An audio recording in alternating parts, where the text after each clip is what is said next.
Assalamualaikum teman-teman cerita untung. Baitullah selalu menjadi tujuan para muslim untuk berkunjung ke rumah Allah. Kali ini kita akan mengundang Ustadz Fadlan yang berprofesi sebagai tour leader umroh dan haji. Beliau berpengalaman dalam mendampingi para jamaah. Ustadz Fadlan pun bercerita tentang kisahnya membawa seseorang jamaah yang berprofesi sebagai mucikari dan memiliki pengalaman spiritual serta supranatural lainnya selama di Tanah Suci. Kejadiannya itu tahun 2007 ya, waktu saya haji pertama kali. Kita pikir haji begitu aja gitu kan. Ternyata banyak hal unik, banyak hal yang luar biasa gitu ya. Banyak hal yang Masya Allah, kalau kita ingat-ingat, ini semua nggak akan bisa terjadi kecuali dengan kekuasaan Allah, kayak gitu. Seperti apa kisahnya? Mari saksikan kisahnya hanya di Cerita Untung.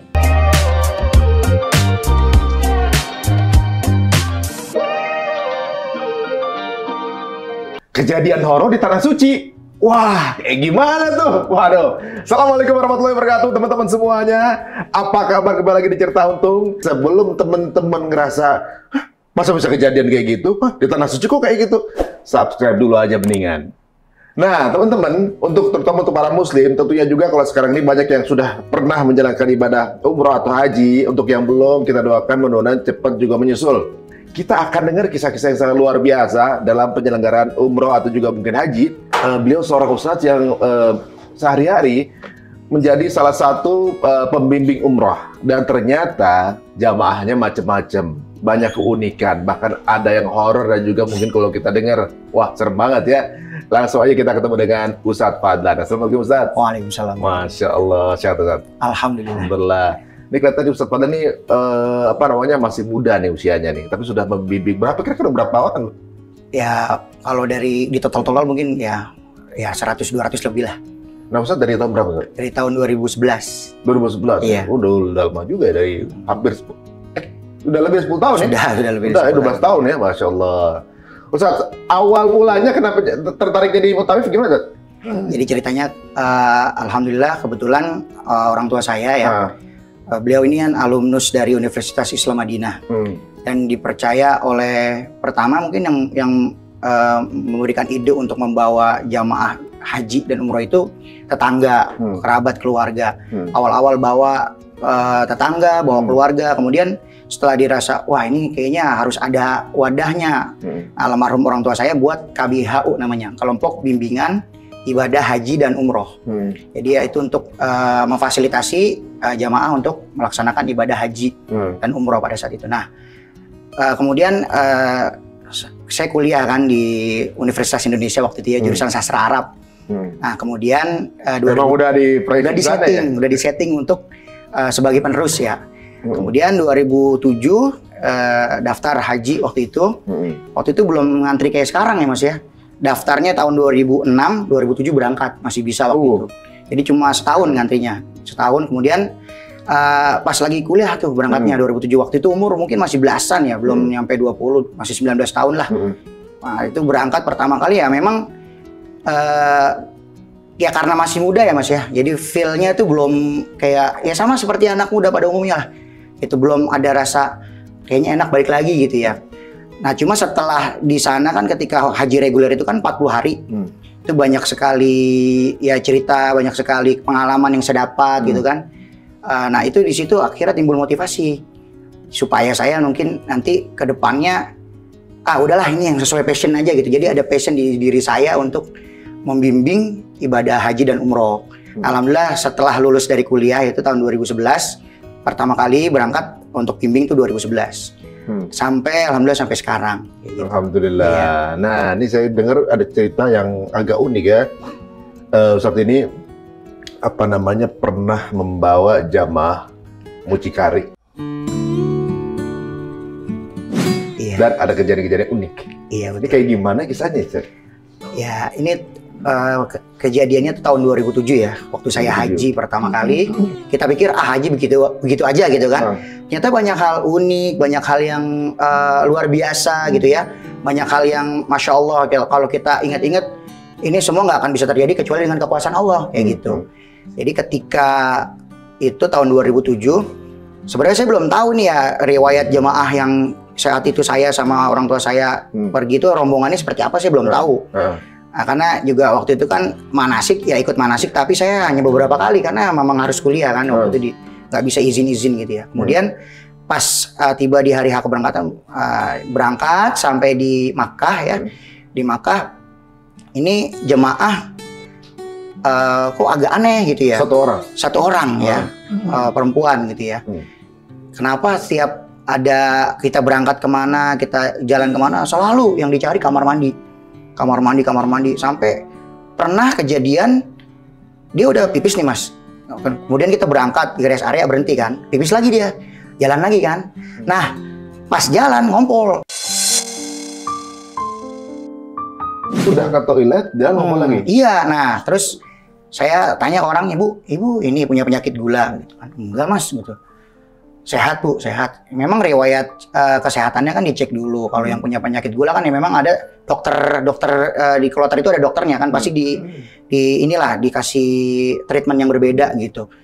Enggak, dia sehat gitu. Kemudian setiap kita kemana pasti selalu buang air kecil gitu. Jadi aneh gitu ya.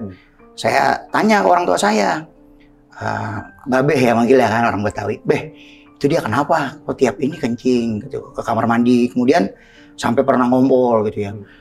Kenapa itu? Sakit ya, Be ya? Enggak, dia nggak sakit gitu. Nggak sakit. Terus dia kenapa bisa seperti itu gitu? Orang tua saya cerita, tapi ini rahasia waktu itu dia bilang ya. Ya nanti kalau udah ini baru boleh diceritain, ngomongnya gitu, udah selesai pelaksanaan ibadah haji gitu ya. Jadi dia dulu masa lalunya seperti itu. Jadi pernah bekerja di sebuah tempat prostitusi di daerah Jakarta Utara. Nah di situ dia punya rumah bordir gitu ya, rumah bordil ya. Dia jadi maminya, jadi sering ya itu punya gitu dah. Nah itu berangkat hajinya pakai uang itu, kayak gitu, nabung. Itu saya dengar, jadi orang tua saya kan manasik dan dia terlalu hadir itu manasik, tobat gitu ya. Nah saat itu dia nyatakan memang ke orang tua saya udah berhenti, udah nggak lagi kayak begitu gitu. Ya mungkin ketika di sana itu salah satu yang Allah kasih ujiannya buat dia atas masa lalunya mungkin ya. Untuk menggugurkan dosa-dosanya. Jadi itu Mas ya Allah. Di mana-mana Mas itu. Sampai ketika lagi hajian aja ngompol kan ribet ya. Kita kan lagi pakai ihram gitu kan. Baju juga nggak bawa banyak begitu kan ketika di Arafah gitu ya. Akhirnya dicuci tuh bajunya, pakai lagi sama dia begitu. Ya itu ujian untuk dia seperti itu. Rembes aja gitu? Iya begitu aja. Dia tuh nggak bisa nahan? Nggak bisa nahan. Saya tanya, dulu waktu di Indonesia begitu? Enggak. Baru sampai sini aja begitu gitu. Jadi aneh. Jadi memang kayak ya wallahu alam ya, mungkin Allah kasih cobaan buat dia seperti itu. Karena mungkin masa lalunya ya mungkin. Nah ketika ketika udah selesai pulang ke tanah air, gak lama orangnya meninggal. Nah ini yang paling bagus seperti ini Mas. Jadi selesai bertaubat, selesai dicuci semua kesalahannya oleh Allah, pulang dah dalam keadaan bersih gitu. Oh iya. Haji lagi tuh ya? Haji, betul. Haji waktu itu. Dan alhamdulillah walaupun sering ke toilet gitu ya, ketika ada ya najis-najis gitu saya selalu bilang cuci gitu. Atau bawa dalaman lebih untuk diganti gitu kan. Karena kebetulan waktu itu saya ketua regunya. Kan ada, kalau ketua rombongan kan orang tua saya ketua regunya di 10 orang tuh, dia ikut sama saya. Ya begitu Mas, jadi pengalamannya itu luar biasa ya. Jadi alhamdulillah setelah pulang gak lama orangnya meninggal. Terus apalagi ada kejadian apa yang menarik lainnya? Ada yang agak horor ya. Nah ini waktu saya haji juga nih, setahun itu juga 2007. Jadi tempat saya itu maktab saya itu di wilayah. Jadi maktab itu kayak pemondokan ya. Pemondokan itu kayak hotel, tapi bukan dibilang hotel juga, bukan hotel ya. Kalau kita bilang di sini persamaannya itu kayak rumah susun gitu ya. Iya, kayak apartemen. Tapi rumah susun gitu. Kayak rumah susun begitu. Nah ini jarak tempat saya itu di daerah Jumaizah. Jumaizah itu kira-kira kita 2 km dari Masjidil Haram. Ya itu agak jauh ya Mas ya. Kalau ke itunya ke apa? Ke Minanya? Kalau ke Mina ya berarti kan lewat Aziziyah dimuter lagi itu. Kalau ini jauh juga. Iya, jauh juga. Jadi harus muter lagi. Saya ada di kurang lebih mungkin 2 kilo, 3 kilo ya. Itu saya dekat dengan Baladia itu kayak Dewan Kota Mekah, kayak wali kota gitu ya, wali kota Mekah. Di situ dekat situ. Nah, itu jaraknya sekitar 2 kilo. Kemudian juga bangunannya itu bangunan tua, Mas. Jadi bangunan mungkin tahun 70, 80 waktu itu kan saya 2007 ya. Jadi kalau kita lihat emang agak aneh, serem gitu ya, udah agak-agak kusam gitu ya. Cuma karena emang haji kan kebutuhannya banyak ya. Semua bangunan yang bisa dipakai pasti dipakai. 3 juta orang. Nah, 3 juta orang. Apalagi 2 kilo itu termasuk ring 1, Mas. Ring 2, maaf, ring 2. Ada lagi ring 3 tuh, lebih jauh lagi. Yang pakai bus salawat itu ya. Ada lagi. Nah, itu kebetulan dapatnya di situ. Kemudian ya satu kamar itu 4 orang. 4 orang. Saya ada sama ayah saya sama 2 jamaah lain gitu ya. Nah, di situ awal-awal ya kayak biasa, nggak ada hal aneh gitu kan. Saya di kamar nomor 5 kalau nggak salah, 5 berapa gitu. Pokoknya lantai 5 lah. Nggak ada yang aneh lah, biasa aja normal. Nah, pas malam kedua atau ketiga tuh mulai deh tuh ada kejadian-kejadian kayak horor gitu, Mas. Jadi itu keran kamar mandi tiba-tiba udah dimatiin, nyala lagi. Kamar sekan itu kan suite ya, satu kamar mandi ada 2 ruang kamar tidur gitu ya. Saya tanya ke sebelah, "Pak, keran Bapak hidupin?" "Enggak," gitu. Saya tutup kan, nggak lama ada yang ngetok, tok begitu dibuka nggak ada. Saya kesel kan, saya tanya kamar sebelah, "Pak, tadi ketok pintu saya?" "Enggak," gitu. "Terus siapa yang ngetok dong?" gitu kan, nggak tahu gitu ya. Akhirnya masuk lagi. Sampai pada akhirnya tuh yang paling serem waktu itu, saya lagi tidur ya, Mas ya, tidur siang tuh abis umroh gitu ya. Kan waktu itu kita selesai hajian kan melaksanain umroh ya, Mas ya. Panas? Iya, waktu itu lagi kalau nggak salah lagi musim panas ya. Capek tuh, Mas, saya tidur aja tuh habis belum lepas ihram. Jadi udah langsung tidur aja dah karena saking capeknya ya. Pas saya tidur saya mimpi, Mas, ketemu perempuan ya, itu pakai abaya. Jadi ceritanya nih, saya di mimpi saya masuk ke dari di luar dari hotel saya ini, dari maktab saya. Saya lihat ke lantai atas tempat saya itu ada asap.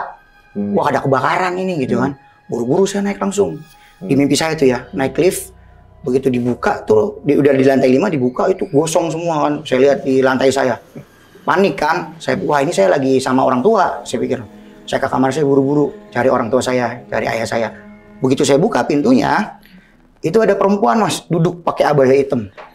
Matanya tuh putih semua. Putih semua. Jadi memang horor banget gitu ya, kayak kuntilanak kalau, tapi dia pakai abaya hitam. Belum sempat saya tanya atau gimana, tiba-tiba dia bangun, loncat ke jendela, dia loncat dari jendela gitu ke bawah, dari lantai 5. Nah, bangun, begitu jatuh, bangun tuh saya, kaget. Nah, itu saya simpen ceritanya, saya paling kembang tidur gitu ya, mimpi buruk nih, ada diganggu setan, saya pikir gitu, biasa lah, karena nggak baca doa tidur gitu kan.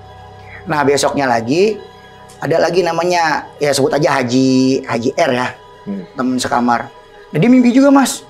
Mimpi, ya karena ini dia udah agak kebapaan, agak tua gitu ya. Dia nggak cerita. Tapi ya rasa mimpinya sama gitu ya. Baru yang ketiga nih, namanya kita sebut aja lah Ayub lah ya. Nah, bukan nama sebenarnya, nama samaran Ayub lah.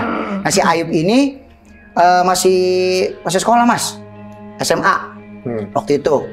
Ini bandel bukan main, Mas. Jadi dia dihajiin sama orang tuanya dengan harapan nih nanti tobat di sana. Iya. Dia mimpi juga. Bangun-bangun kayak orang ketakutan gitu ya, kayak orang kesurupan gitu lah. Histeris gitu ya. Saya tanya, "Kenapa? Pulang gitu." "Pulang? Kenapa pulang?" "Serem gitu." Ya kayak ketakutan gitu ya. Saya tanya, "Udah pelan-pelan minum dulu." Kenapa?" "Tadi saya dicerita ada perempuan di sini, ada setan," gitu kan. Perempuan. "Gimana?" gitu. "Di sini pakai baju hitam, matanya putih, terus dia loncat." Nah, langsung kita konfrontir tuh, sama mimpinya. Saya tanya ke haji yang tadi itu Haji R ya, dia juga sama mimpinya. Saya juga sama mimpinya. Kita konfrontir dah, ini sama mimpinya. Nggak lama, babe saya nyampe itu. "Ada apa nih?" kan gitu ya. "Mimpi apa? Mimpi setan." Nah, kata babe saya, "Ya gue juga sama." gitu. Jadi mimpi gimana tuh? Iya, berempat itu sekamar, mimpinya sama. Akhirnya kan ayah saya suruh tanya, coba tanya bawab itu kayak penjaga pintu, resepsionis orang Bangladesh ya. Jadi tanya ke bawah itu siapa, ada apa dulu di sini gitu. Tanya kan sama orang tua sama saya tanya gitu kan. Dia pakai bahasa Inggris, bahasa Arab sedikit-sedikit. Dia kan juga bahasa Arabnya nggak ini ya. Amiyah jadi Mas. Nah diceritain sama dia dulu memang sekitar 10 tahun yang lalu pernah ada kebakaran di situ, dan di situ ada yang meninggalnya karena bukan terbakar, jadi dia loncat dari lantai yang tempat saya tidur itu jadi diganggu. Kalau menurut ini saya ya, menurut kalau pendapat saya mungkin ini korin ya. Jadi bukan hantu gentayangan atau apa, ini korinnya jin yang penampakannya serupa dengan kita, yang Allah ciptakan mirip sama kita. Nah, itu gangguin di situ, gangguin kita. Masuknya di mimpi ya? Masuknya di mimpi. Tapi itu juga sempat ganggu itu, ketok-ketok pintu ya Mas ya. Kemudian kamar mandi juga airnya sering dihidupin. Padahal di sana kan Mas tahu sendiri, air itu kan susah ya Mas ya. Apalagi kalau di pondokan yang modelan seperti saya gitu ya, pondokan yang untuk orang haji, karena orangnya banyak, kebutuhan airnya juga banyak. Kalau dibuang-buang itu kan mubazir gitu ya. Saya pikir ada orang iseng, ternyata memang nggak ada. Memang itu ya kerjaan orang, makhluk yang iseng itu, jin tadi, kayak gitu.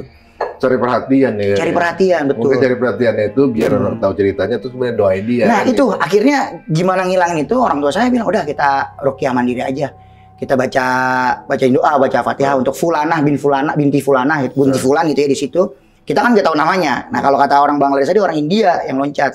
Jadi kita bacakan Fatihah buat dia, kita doakan, udah. Ya alhamdulillah itu nggak ada lagi mimpi-mimpi yang aneh, digodain atau diganggu gitu, kayak gitu. Kan itu masih tanah haram ya, lingkungannya. Ada jenis makhluk itu nggak sih sebenarnya? Ada Mas. Jadi malah kan di Al-Quran ada kan surat jin ayat 1 sama 2 kan. Kan kul uhiya apa tuh di Al-Quran tuh ya. Saya lupa ayatnya, artinya gini. Katakan wahai Muhammad ya kan, bahwasanya kamu diwahyukan. Kemudian ada sekelompok rijal pemuda minal jinni mendengar ya yastami'un al-Qur'an, mereka mendengar Al-Qur'an gitu, mendengar bacaan Al-Qur'an. Lalu mereka berkata, kalau sami anak Qur'anan ajaba, kami mendengar bacaan Al-Qur'an yang ajaib gitu, yang sangat menarik gitu kan. Yahdi ilal birri fa'aman nabi, menunjukkan yahdi ilal rusydi fa'aman nabi, menunjukkan kepada kebenaran, maka kami beriman kepadanya. Nah, itu tempat turunnya surat jin itu yang ayat 1 sampai 2 itu. Ada tempatnya Mas, namanya Masjid Jin. Masjid Jin. Ketika sekelompok jin itu masuk Islam, diislamkan oleh Rasulullah langsung. Iya. Nah, benar kejadian di Masjid Jin. Nah, itu pernah ada kejadian. Oh, gimana ceritanya? Nah, itu kan kalau tempat saya, maktab saya itu pasti lewat Masjid Jin kalau mau ke Haram, ke Masjidil Haram. Jadi yang saya lewatin Masjid Jin, kemudian ada Jannatul Ma'la namanya, kuburan Ma'la tuh, kuburannya Sayyidatina Khadijah. Sayyidatina Khadijah, Mbah Maimun Zubair di situ juga makamnya kan. Nah di situ ada Masjid Jin sebelumnya. Nah di situ pernah saya waktu itu kan jadi ceritanya saya udah niat nih, nanti besok saya mau sholat subuh di masjid, karena emang jauh Mas. Kalau jalan kaki itu harus setengah jam atau 1 jam sebelum azan, karena memang ya 2 kilo. Dari masjid itu? Dari maktab saya ke masjid gitu ya, ke Masjidil Haram. Kalau mau naik mobil boleh, cuma lumayan. Ya kalau kita hitung aja kan living cost berapa sih gitu. Kalau kita naik mobil terus habis nanti. Saat itu bisa lawat belum seperti sekarang. Banyak bisa lawat ya, yang untuk jamaah Indonesia gitu ya. Kalau mau jalan kaki, nah saya jalan kaki itu. Setengah jam? Jalan kaki jadi 1 jam sebelum azan saya jalan kaki. Nah saya ya jalan, begitu saya lewat di depan Masjid Jin, itu ramai Mas, dan itu ada suara azan. Saya pikir nih udah azan aja, udah mau sholat gitu ya. Wah terketinggalan nih. Wah pasti kalau di sini udah azan, udah ada yang mau sholat, Haram udah sholat pasti kan. Masjidil Haram udah sholat. Cuma saya jalan ke sana ketinggalan. Saya sholat lah di situ. Begitu saya masuk, kok ini aneh gitu ya. Kok orangnya kayaknya seger-seger banget gitu, cerah-cerah gitu ya. Kayak macam-macam itu, ada orang Indonesia, ada orang Pakistan gitu ya. Saya nggak ada pikiran aneh gitu ya. Cuma emang wah kayaknya emang udah waktunya sholat di sini gitu, udah azan. Terang gitu, kayak masjid dibuka. Kalau azan kan memang dia dibuka, boleh sholat di situ kan. Nah, karena itu sejam sebelum subuh ya. Nah itu sejam sebelum. Nah biasanya kan ada azan pertama sih ya. Azan pertama, saya jalan ke situ. Udah takbir tuh, ya saya sholat kan bareng tuh sholat. Selesai sholat, balik ke pondokan. Nah di pondokan baru azan yang kedua. Allahu Akbar. Ya, orang tua saya, lu ngapain balik gitu kan, kata orang tua saya, kata ayah saya, Padlan, ngapain balik? Aja dong. Ini udah azan, lu ngapain balik? Kan orang tua saya emang nggak ikut karena emang jauh kan. Lah, bukannya udah sholat tadi? Lalu sholat di mana? Itu di masjid ini bukannya udah sholat. Wah udah jangan dibahas gitu kan ngomong. Saya udah paham, udah jangan dibahas. Sholat lagi kata ayah saya. Emang kenapa be? Udah ntar ceritain gitu ya. Ya kalau menurut orang tua saya, ya saya juga ngerasa ini aneh gitu kan. Ya saya sholatnya sama bangsa mereka gitu. Jadi ya mungkin pada saat itu mungkin dibuka pandangan batin saya, di situ lihat orang lagi pada sholat, jadi ikut sholat di situ. Ternyata ya belum sholat gitu kan. Wah itu sampai merinding tuh saya Mas. Jadi saya pikir secara dohir kelihatan seperti manusia. Saya nggak mikirin ini pasti setan atau nggak kepikiran yang aneh-aneh. Jadi saya ya bingung gitu. Saya pikir kok ini, mohon maaf ya Mas ya, bahasa saya ini, kok gua begini amat ya. Haji pertama kali pengalamannya kayak begini terus gitu ya. Ada yang dikerjain setan di dalam kamar gitu kan. Nah ini sholat bareng bangsa itu gitu. Jadi waktu yang sama tuh. Iya. Saat saya lagi haji juga. Iya, mereka bareng. Jadi emang haji kan lama Mas, 40 hari reguler. Ya. Jadi banyak sekali tuh. Ya kisah yang bisa kita dapat banyak banget gitu. Luar biasa. Memang ada banyak sekali cerita yang diceritain sama jemaah lain gitu. Makanya kalau kita melihat apapun di sana di tanah suci, pengalaman apapun yang kita dapat, itu ada satu doanya Mas, labbaik in la'isha in akhirah. Wahai Allah, saya sambut panggilanmu, sesungguhnya kehidupan di dunia ini di tanah suci ini manifestasi kehidupan di akhirat. Nanti kita akan bertemu lagi yang seperti ini kayak gitu. Banyak hal yang unik, aneh gitu ya. Jadi manifestasi berarti ya perwujudan kehidupan di akhirat nanti seperti itu di tanah suci. Kirain gara-gara berarti kehidupan kita sebelumnya kayak gimana gitu kalau datang akhirat ya. Waduh, jadi emang harus kita ngelihat sesuatu tuh jangan batin juga jangan. Apalagi di tanah suci nggak boleh. Ada pernah juga begitu soalnya gitu kan ngebatin orang Bangladesh kayak itu pakai Bangladesh apa yang kayak India lah pakai kain kafan pakai kotor tuh orang mana? Orang Bangladesh, kalau nggak orang ini Afghanistan biasanya. Yang pakai kain, kalau buat kita buat kain kafan kan, bukan kain kalau kain Eropa kita kayak handuk ya. Kalau mereka tuh kain biasanya kayak kain kafan. Kain kafan nah. Iya kayak gitu. Dan kayaknya udah lusuh, jalan kaki kayaknya tuh. Tapi bukan putih lagi, udah mulai coklat. Nah di situ ngobatin kayak mau ketemu Allah begini kotornya gitu kan. Kalau ke mall aja bersih kan gitu, udah mati begitu. Abis itu di toilet kan lo ngantri toilet. Setiap orang buka toilet itu bau pup pup memang kemarin-kemarin kan bau banget gitu kan tapi orang keluarnya santai yang di sini nggak ada yang kebauan nyelekit gitu ke dalam, ada yang bau pup, ada yang pas dibuka bau pesing yang pesing banget udah kayak sampai pusing palanya, pusing banget sampai begini-gini kan. Kita ngantri tuh kanan kiri gitu kan. Sebenernya bau ketek, baunya aduh ampun, orang ini bau toilet, bau ketek. Sebelah gua kayak wah, aduh, kena semua.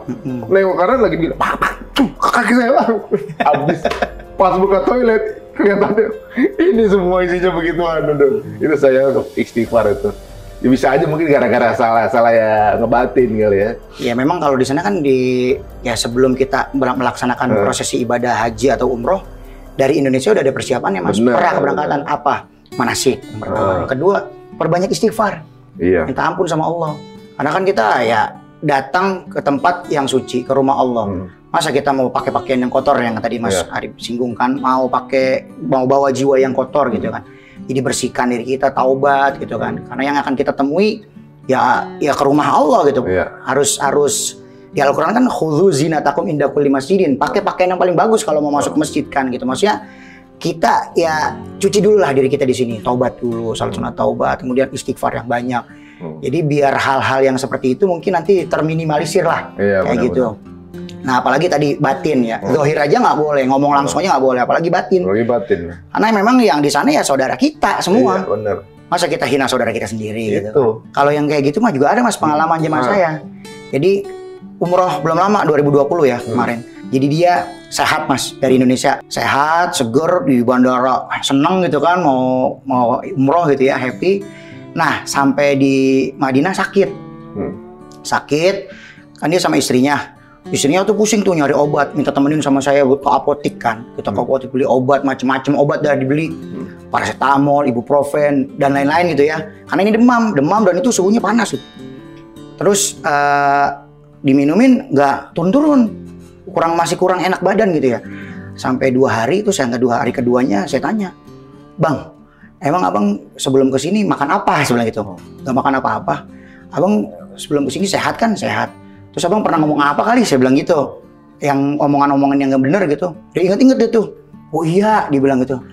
Dia waktu di bis, ada salah satu jamaah haji, ya jamaah umroh saya yang pernah haji juga bareng orang tua saya. Dia umroh lagi kan, 2020. Dia nawarin ini mas, obat warung, obat sakit kepala. Nih pegang nih obat ini. Nah sama dia sama abang sepupu saya diremehin. Ah Pak Haji, udah pernah kesini buat apa obat gituan? Gak kepake, ngomongnya gitu. Nah dia inget tuh, jangan-jangan gara-gara itu kali ya. Coba saya ke orangnya, ke Haji R namanya ya, Haji. Pak Haji, obat yang kemarin di mobil masih ada? Obat apaan? Obat itu, obat pusing gitu kan. Nah, dikasih obatnya tuh, obat warung. Coba nih minum, saya bilang gitu kan. Minum mas, itu qadarullah ya mas ya. Nggak sampai nunggu 1 jam, 2 jam. Langsung bangun, duduk. Kok meriangnya hilang gitu. Demamnya hilang gitu. Pakai obat warung yang tadi dia bilang, buat apa obat begitu di sini? Jauh-jauh pakai apa, bawa obat gituan gitu kan ke sini, nggak kepake gitu. Ternyata dipakai sama dia. Jadi kan bener tadi ya mas, nggak boleh dari batin aja kita berkata yang jelek-jelek, meremehkan sesuatu di sana di tanah suci, apalagi yang berucap gitu. Nah Allah ya di sana kan ya sombong ya. Kalau sombong Allah nggak bakal suka gitu. Pasti bakal dikasih sesuatu gitu. Wah. Ujian gitu ya. Itu saya relate juga nih saya nih. Dulu saya waktu di apa namanya, Mutaifah bilang nih ya. Ini awalnya dari Madinah. Mutaifah maksudnya mau menyemangati jemaah. Iya. Bapak Ibu di sini makanan nggak ada pantang. Kalau misalnya yang mantang, udah ini rezeki dari Allah, ada sini dinikmati aja gitu. Iya. Dapatnya apa, gimana dinikmati aja gitu. Nih Mas Ari nih biasa makan makanan enak nih, makan hotel, gimana makan sini? Maksud saya menyemangatin gitu. Iya. Semua mah di sini menu apa aja saya sikat Pak gitu, Pak Ustadz gitu kan. Oh gitu apa? Ya itu apa namanya di syukurin aja Mas Ari, insya Allah Pak gitu. Berangkat pulang dari Nabawi, pulang di restoran tuh bau kari dikit, mual kita, mau muntah gitu, mual, gitu kan. Udah kita sampai, nah di situ menunya nggak ada yang enak gitu. Jadi saya kalau ke masjid akhirnya saat masuk ke dalam, cepat batal lagi, kan keluar lagi tuh kan, bolak balik gitu kan. Wudunya jauh lagi ya. Jauh lagi wudunya kan. Akhirnya saya ambil ini aja, itu sampai saya pakai kursi roda. Kalau berdiri kayaknya mau cepat gitu kan, jadi saya pakai kursi roda gitu. Itu antara sambil ngetes hubungan suami istri kali ya, sabar apa enggak. Saya ngomong kayaknya gitu kan. Saya kalau nyium, asli kalau nyium, ya gimana nggak ketemu bau kari, semuanya bau kari kan. Iya betul. Nah gitu pas lagi apa namanya siang diajak istri ke masjid. Ini aku nggak dulu deh, aku yang wajib-wajib aja. Aku tersan takut batal gitu kan. Aku istirahat aja di sini nih gitu, sambil nyetel TV di kamar. Tayangan ya, tayangan Lebanon. Lebanon kan aduh buka-buka gitu kan. Udah gitu kan, sambil sama temen lagi transaksi jual beli mobil apa gitu. Iya. Wah, tapi perjalanan nih saya pakai koyo yang pedes. Koyo pedes banget, yang paling pedes deh gitu kan. Dia jalan soal siang, kalau nggak salah duha gitu. Nah, saya malah gini, terus ya zaman dulu kata-kataan saya tuh masih yang ya nggak terkontrol gitu. Betul, kan. Nah, selesainya saya ambil nonton sambil begitu, nggak sholat sunnah di masjid juga, di kamar juga. Saya sebut ini gitu kan, saya sebut. Saya kirim tuh dulu zamannya masih SMS. SMS sama BB saya kirim. Terus saya tiba-tiba Allahu Akbar gitu. Kamu kenapa gitu guling-guling? Allahu Akbar. Kenapa tuh Mas? Itu koyo ada di balik celana dalam saya. Saya mau cerita malu. Itu lari, aduh astagfirullahaladzim, gak ditarik ke belakang, ditarik kayak jihad gitu. Allahu Akbar. Kamu kenapa gitu kan? Kok bisa turun gitu ya Mas ya? Nggak ngerti, mungkin karena boxernya kendor kan ya bagaimana. Tapi nggak kapok kan Mas habis itu? Ketagihan sih. Ketagihan. Iya. Karena experience-nya beda ya kalau kata Tanah Suci. Beda, tapi nggak tahu ya.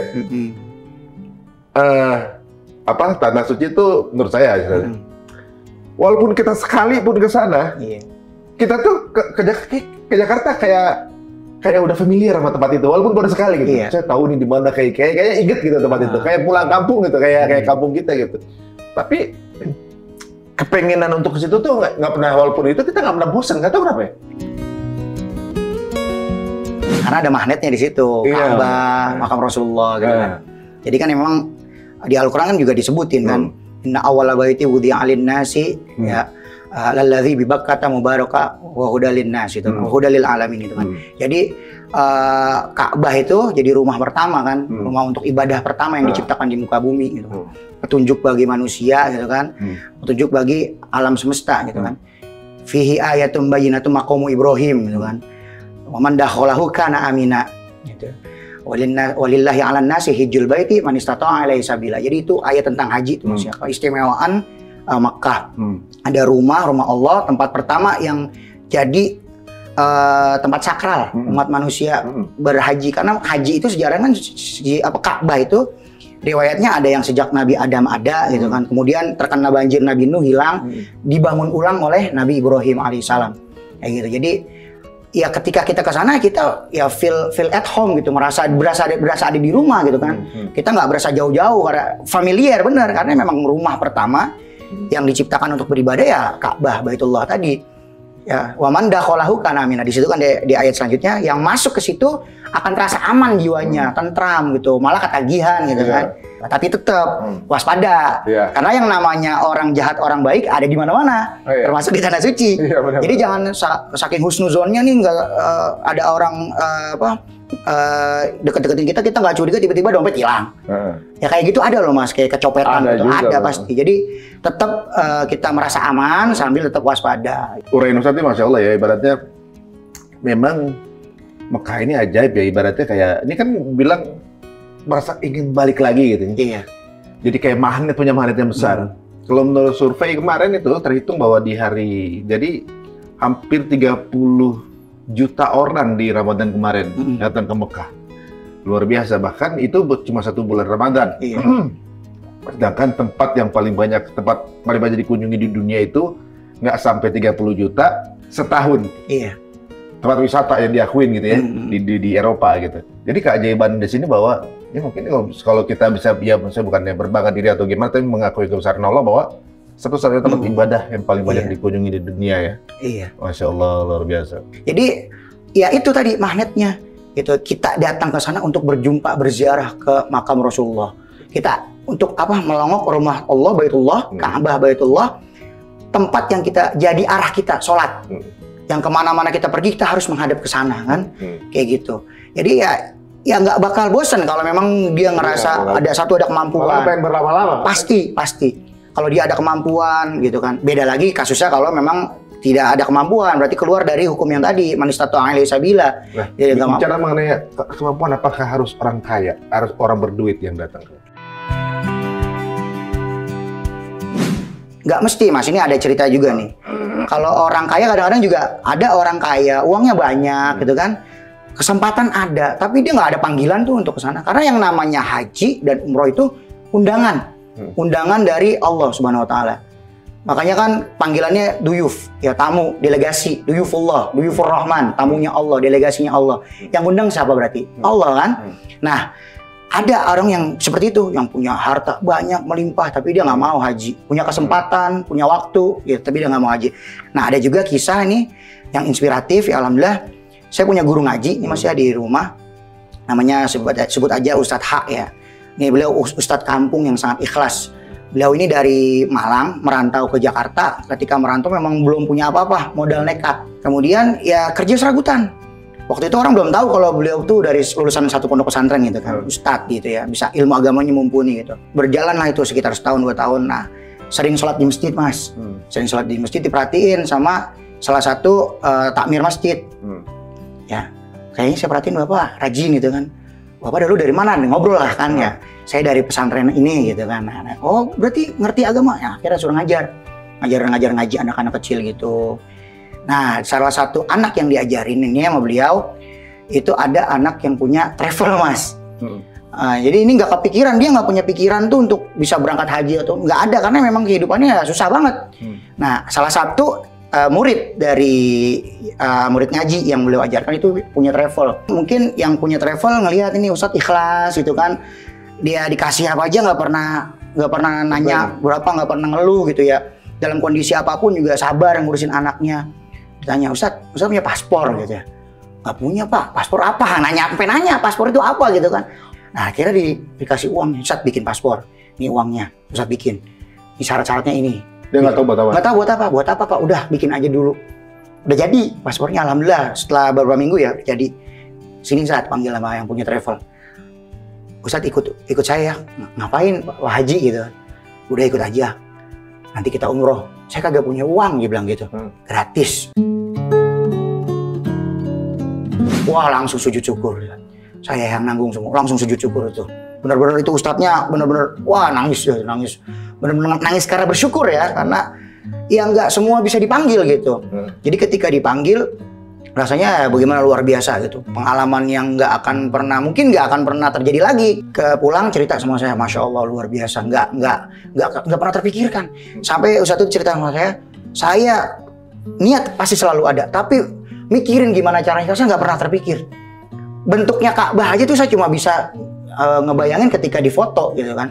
Karena memang susah banget, TV aja nggak punya TV. Saya nggak pernah. Nah alhamdulillah itu ya karena undangan dari Allah, takdir dari Allah dipanggil. Saya bisa sentuh itu Ka'bah langsung, saya bisa cium itu, saya bisa peluk itu Ka'bah, ya kan? Saya bisa langsung datang, ya memberikan salam langsung ke baginda Rasul. Wah luar biasa itu. Ya saya juga dengar ceritanya jadi sedih gitu ya. Karena di sini yang namanya panggilan ya panggilan Allah itu ya nggak bisa dipakai logika, dipikir pakai logika gitu ya. Jadi ketika ada orang punya kesanggupan bisa jadi dia belum diundang. Yeah. Atau ada kejadian juga nih. Punya orang mampu Mas, udah setor haji, ya udah setor haji, nggak lama sebelum haji sakit Mas, jantung, nggak boleh berangkat. Tuh, berarti kenapa? Yang undang siapa? Allah belum ngizin. Allah yang milih. Allah yang pilih. Insyaallah. Gitu. Ya. Jadi memang luar biasa banyak sekali ya. Jadi kita jangan berkecil hati bagi yang merasa nggak secara finansial nggak mampu, tetap niat. Saya pengen haji, saya pengen umroh. Bagaimanapun caranya itu urusan Allah. Bagaimanapun jalannya itu urusan Allah. Ini Masya Allah teman-teman, ini sebuah kesimpulan yang saya ambil dari berbicara dengan Ustadz adalah sebenarnya nikmatnya itu nikmat dipanggil ya. Iya. Jadi perasaan butuh ketarikan ke sana itu juga sebuah nikmat. Dan berarti ke tanah suci itu bukan untuk yang mampu, tapi untuk yang mau. Betul sekali. Itu sama aja kayak surga, betul. Untuk yang mau, bukan untuk yang mampu. Iya. Masalahnya sekarang kita kondisi ekonomi kan urusannya Allah nih, kita ditakdirkan seperti apa. Iya. Jadi maksudnya di hati kita nih ada niat dan kemauan nggak ke sana. Kalau kita mau tiba-tiba aja kita nggak tahu dari mana Allah ngasih rezeki apa kabarnya itu ya. Iya. Masya Allah luar biasa nih. Kayaknya teman-teman kalau mau ngobrol sama Ustadz lebih dalam atau juga mungkin ingin tahu banyak sekali hal-hal mengenai perjalanan ke tanah suci, bisa ikut perjalanannya Ustadz gitu. Silakan disebut aja Ustadz. Bisa DM di IG saya @fadlanisme. Ya pakai Fadlanisme ya. Ya kalau mau tanya, mau tahu info seputar Tanah Haram, seputar pelaksanaan ibadah haji, insya Allah bisa sama saya. Dan kebetulan tahun 2020 kemarin saya sudah ambil sertifikasi pembimbing dari Kemenak.